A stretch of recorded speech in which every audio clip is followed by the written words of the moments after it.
संबलपुर स्थित Indian institute of management रे कार्यरत अटेंडेंट भीष्मती नायक निकट को आसी राष्ट्रपति भवन निमंत्रण। आसंता स्वाधीनता दिवस अवसर में राष्ट्रपति भवन में आयोजित होगा 8 होम संवर्धना कार्यक्रम में से जड़े अतिथि भाव जोगदेवे।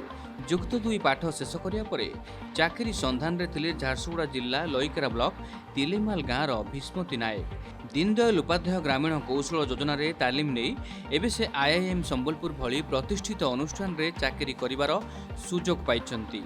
जड़े साधारण कर्मचारी होई मध्य राष्ट्रपति भवन रु एपरि सम्मानजनक निमंत्रण पाइथिबारु से खुशी व्यक्त करिछंती। एथिपई से राष्ट्रपति द्रौपदी मुर्मू को अशेष धन्यवाद देइछंती।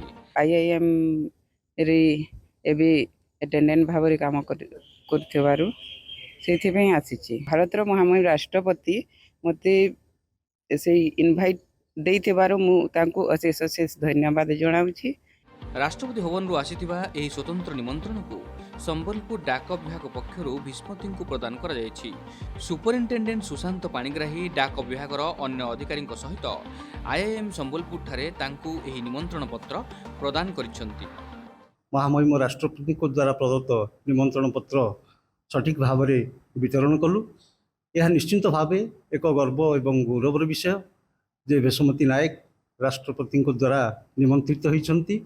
आसंता अगस्ट 15 तारिख पर स्वाधीनता दिवस उत्सव उपलक्षे भीष्मती नायक महोदय को संबलपुर डाकमंडल तरफ शुभेच्छा ज्ञापन करुच्ची एवं अभिनंदन जनाऊँगी।